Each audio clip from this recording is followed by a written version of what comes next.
जय माता दी। जय मां कामाख्या। कामाख्ये वरदे देवी नीलपर्तवासिनी तम देवी जगत माता योनि मुद्रे नमस्तुते। कामाख्ये काम संपन्ने कामेश्वरी हर प्रिय काम नाम देहि में नित्यम कामेश्वरी नमस्तुते। काम दे काम रूपस्ते सुभगे सुर सेविते करोमि दर्शन देव्यम सर कामार सिद्धयेत। ओम महेशानी महामाहे चामुंडे मुंडमालिनी आयु आरोग्य ऐश्वर्य देहि में देवी परमेश्वरी। ओम जयंती मंगला काली भद्रकाली कपालिनी दुर्गा क्षमा शिवा धात्री स्वाहा सदा नमोस्तुते। ओम सर्वमंगल मांगल्ये शिवे सर्वासादिके शरण्ये त्र्यंबके गौरी नारायणी नमोस्तुते। दुर्गति नाशिनी दुर्गा जय जय, काल विनाशिनी काली जय जय, उमा रमा ब्रह्माणी जय जय, सीता राधा रुक्मणी जय जय। महालक्ष्मी नमस्तुभ्यं सुरेश्वरी हरि प्रिय नमस्तुभ्यं दयानिधि। काली काली महाकाली काली के पाप नाशिनी खड़ग हस्ते मुंड हस्ते काली काली नमस्तुते। काली काली महाकाली काली के परमेश्वरी सर्वानंद करी देवी नारायणी नमस्तुते। नीरहार हार धन सार सुधाकरं भाकल्याणं दाकनकचंपकधाम्बुषाम् उद्दुंगवेणुकुचकुम्भ मनोहरांगी वाणी नमामि मनसा वसा विभूते। ओम ऐं सरस्वत्यै नमः। ओम ह्रीं दुंदुर्गाय नमः। सरस्वती नमो नित्यं भद्रकाल्ये नमो नमः। वेद वेदांत वेदांग विद्या स्नानेभ्य एव च सरस्वती महाभागे विद्ये कमललोचने विद्यारूपे विशालाक्षी विद्यां देहि नमस्तुते। ओम ऐं ह्रीं श्रीं क्लीं वाग्वादिनी सरस्वती मम जिह्वाग्रे वद वद क्लीं श्रीं ह्रीं ग्रें। ओम या जल जल प्रज्वल अग्नि रूपाय ओम हौम ह्रीं श्रीं ज्वाला देवी नमो नमः। देवी प्रपन्नताति हरे प्रसीद प्रसीद मातर्ग जोखिलस्य प्रसीद विश्वेश्वरी पाहि विश्वन्तमीश्वरी देवी चराचरस्य। शुभं करोति कल्याणम् आरोग्यं धन संपदा शत्रुबुद्धि विनाशाय दीप ज्योति नमस्तुते। योनि मात्र शरीराय कुंजवासिनी कामदा रजस्वला महातेजा कामाक्षी ध्यायतां सदा। काम प्रिया कामरता कामा काम स्वरूपिणी कामिनी कामिनी काम्या कामुका काम जाननी कामाख्या काम बीज स्थिता काम पीठ निवासिनी कामदा कामहा काली कपाली करालिका। तो देव राधा ट्रस्ट सत्यवाणी चैनल कार्तिक मास का महत्व। इस कार्तिक मास में मनुष्य चाहे तो अपने इस जन्म के और पिछले जन्म के पापों का नाश कर सकता है। दोनों जीवन के पापों का नाश हो सकता है। कार्तिक मास का पाप नाश करने वाला ही महीना कहा गया है।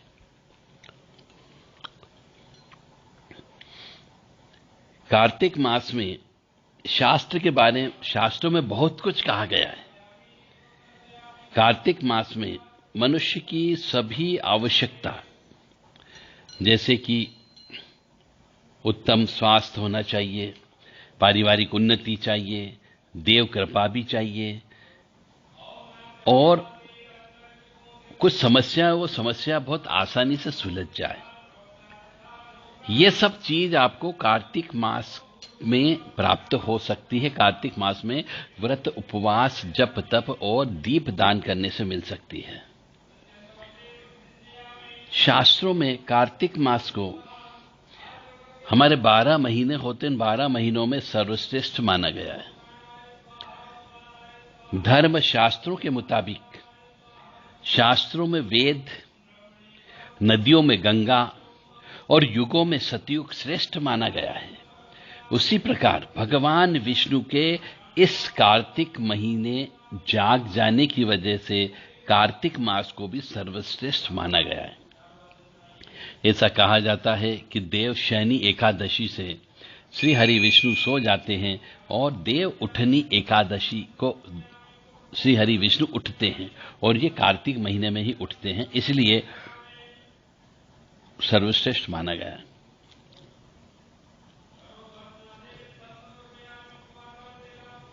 अब स्कंद पुराण में आते हैं तो भगवान शिव और माता पार्वती के पुत्र कार्तिकेय ने तारकासुर राक्षस का वध किया था। वह भी इसी महीने में किया था। इसलिए इस माह का नाम कार्तिक पड़ा। साथ ही भगवान श्री हरि विष्णु नारायण रूप में धरती पर जल में विश्राम करते हैं।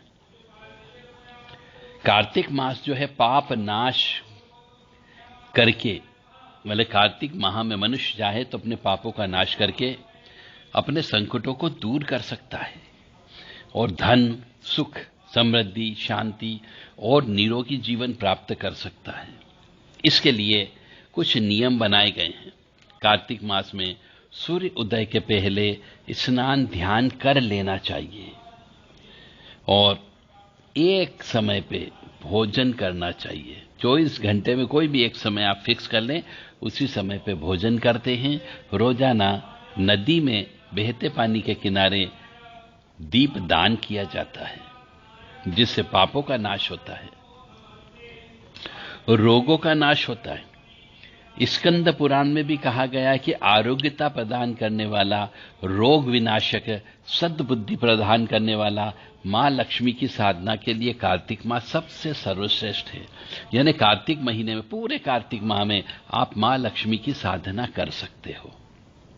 जिस व्यक्ति को भी माता लक्ष्मी की साधना करना हो कार्तिक मास में, वह देवराधा ट्रस्ट से संपर्क कर सकता है।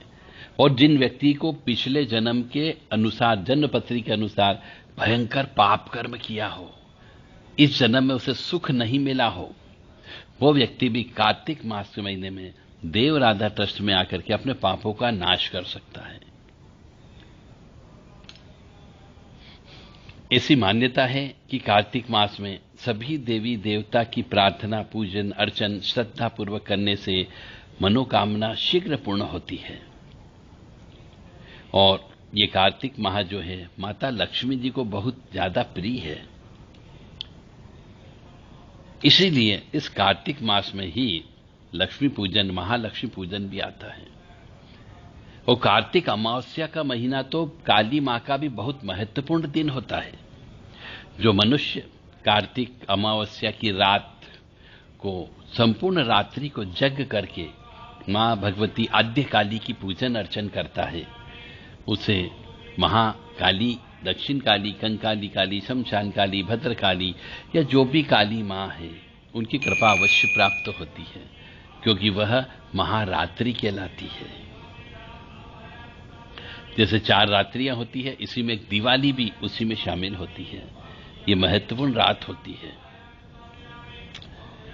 और कार्तिक मास में श्री हरि विष्णु और माता लक्ष्मी की पूजा के साथ साथ सूर्य के पुत्र यमराज की भी पूजा होती है, धन्वंतरी की भी पूजा होती है, गोवर्धन जी की भी पूजा होती है, श्री कृष्ण जी की भी पूजा होती है और भगवान चित्रगुप्त की भी पूजा होती ही होती है।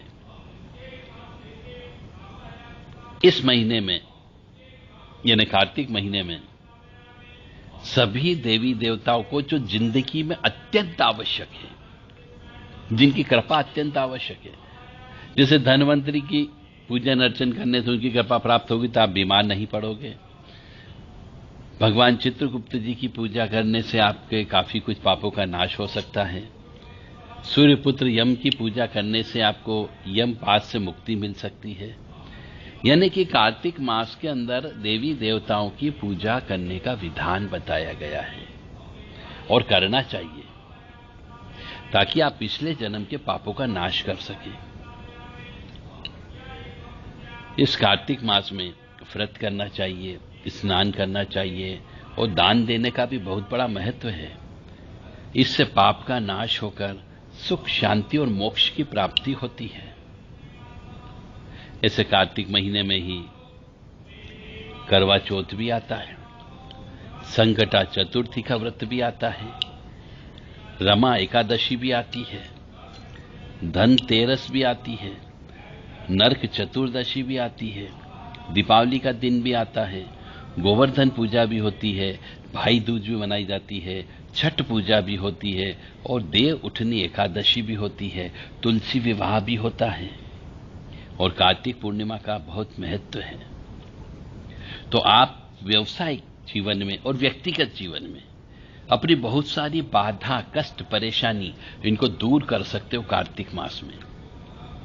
आपको जो भी मनुष्य आपके परिवार का या आपके दोस्त मित्रगण जो भयंकर परेशानी में हो, तंत्र मंत्र काला जादू से परेशान हो, पिछले जन्म के कर्म के पाप कर्मों का दोष हो, तो कार्तिक मास का ये महत्व उनको अवश्य बताएं, उनको फॉरवर्ड करें ताकि वो भी सुखी रह सके और आप भी इसको सुने ताकि आप भी सुखी रह सको। यह सत्य है कि कार्तिक मास के बारे में सभी करीब करीब अधिकांशतः पुराणों में बताया गया है कि मनुष्य के जीवन की बाधाओं को दूर करने के लिए इससे अच्छा उचित समय नहीं होता है। इस माह में, कार्तिक मास में दिन में नहीं सोना चाहिए और साधक मनुष्य को तो बिल्कुल भी नहीं सोना चाहिए। एक साधक मनुष्य को कार्तिक मास के अंदर ज्यादा से ज्यादा नदी में स्नान करना चाहिए और वहीं पे बैठ करके जप तप करना चाहिए, तो उसको सिद्धि भी प्राप्त हो सकती है, क्योंकि पिछले जन्म के कर्म के अनुसार पाप कर्मों का नाश होगा। तो जब पाप कर्मों का नाश होगा तो ही सिद्धियां प्राप्त होगी। सभी साधक लोग भी इस बात को समझे कि कार्तिक मास का बहुत बड़ा महत्व है और इन सबको जब तक कार्तिक मास में आप सभी देवी देवताओं को नहीं पटाओगे, नहीं इनकी पूजन अर्चन करोगे, तो आपको सिद्धि मिलने में भी संशय है। एक अच्छा गुरु वही होगा जो आपको अच्छी सलाह देगा। मैं आपको ये बिल्कुल सटीक सलाह दे रहा हूं, चाहे आपके गुरु ने न बताया हो तो भी मैं बोल रहा हूं कि एक साधक मनुष्य को कार्तिक मास का उपवास करना ही करना चाहिए। कार्तिक महीना अवश्य मनाना चाहिए, दिन में बिल्कुल भी नहीं सोना चाहिए। यदि वो साधना कर रहा है तो उसे स्त्री के साथ नहीं सोना चाहिए। अशुद्ध अवस्था, स्त्री की अशुद्ध अवस्था में भोजन प्रसादी नहीं खाना चाहिए और स्वयं बना करके भोजन खाना चाहिए। स्त्री को छूना भी नहीं चाहिए और कार्तिक मास के अंदर दीप दान करने से पापों का नाश होता है। जितना ज्यादा से ज्यादा हो सके आप दीपक का विसर्जन करिए। आप नहीं कर सकते हो, किसी और को संकल्प दे करके दीपों का विसर्जन करा सकते हो, पुण्य आपको अवश्य प्राप्त होगा। जय माता दी, जय मां कामाख्या। ओम क्लीं कृष्णाय नमः। कार्तिक मास में इस मंत्र का जप ज्यादा से ज्यादा करें। ओम नमो भगवते वासुदेवाय, ओम नमो नारायणाय, ओम लक्ष्मी नारायणाय नमः। श्री सूक्त का, पुरुष सूक्त का इस कार्तिक मास में अधिक से अधिक पाठ करना चाहिए, तो आपको निश्चित तौर से सुख समृद्धि शांति अवश्य प्राप्त होगी। निरोगी काया भी प्राप्त होती है। मानो या न मानो, यह पूर्णतः सत्य है। मानना या नहीं मानना आपके विवेक पर निर्भर करता है कि आप क्या सोचते हैं। यदि आप धनात्मक रूप से सोचते हैं तो निश्चित तौर से मानने का पूरे प्रयास करोगे, अन्यथा कोई बात नहीं, आपकी इच्छा। यदि आप कष्ट में ही जीना चाहते हैं तो आप जिए, हमारा क्या, हमारा धर्म था आपको ज्ञान देना, हमने आपको ज्ञान दे दिया, हमने अपने इष्ट के आदेश का पालन किया। अब आपकी बारी है कि आप इन नियम कानून का पालन करते हो या नहीं करते हो। यदि आपके भाग्य में सुख लिखा है तो आप अवश्य करोगे, यदि आपके भाग्य में कष्ट लिखा है तो नहीं करोगे।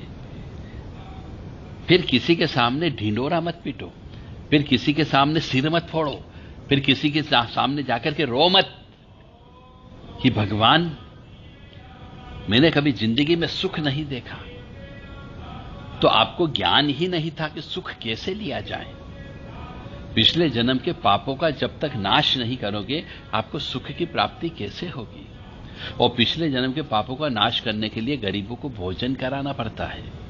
गरीबों को कंबल वितरण करिए ठंड के दिन में, गरीबों को वस्त्र का दान करिए, गरीबों को अन्न का वितरण करिए। सुबह सुबह जब भिखारी लोग मांगने के लिए बैठ जाते हैं तो उस समय पे उनको टोस्ट, ब्रेड और दूध या फिर चाय दान दीजिए। उनकी आत्मा तृप्त होगी, आपको आशीर्वाद अवश्य प्राप्त होगा। उनको सवेरे सवेरे 8 बजे आप इडली दे सकते हैं दान में, डोसा दे सकते हैं, पूड़ी दे सकते हैं, पराठा दे सकते हो, पोहा दान दे सकते हो, जलेबी का दान दे सकते हो, समोसे कचौरी दे सकते हो। जो आपकी इच्छा हो दान दीजिए, पर दान अवश्य दीजिए, क्योंकि दान देने से पाप कटते हैं और पाप कटने से सुख की प्राप्ति होती है, निरोगी काया प्राप्त होती है। मानो या न मानो, ये पूर्णतः सत्य है। अब आपकी इच्छा। गेंद अब आपके पाले में है। आप ये नहीं कह सकते कि मुझे ज्ञान नहीं था। भगवान भी आपसे पूछेगा तो आपको ये कहना ही पड़ेगा कि हां, मैंने ज्ञान प्राप्त किया था, पर मैंने उस पर विश्वास नहीं किया। अब हर चीज आपके ऊपर निर्भर करती है। जय माता दी, जय मां कामाख्या।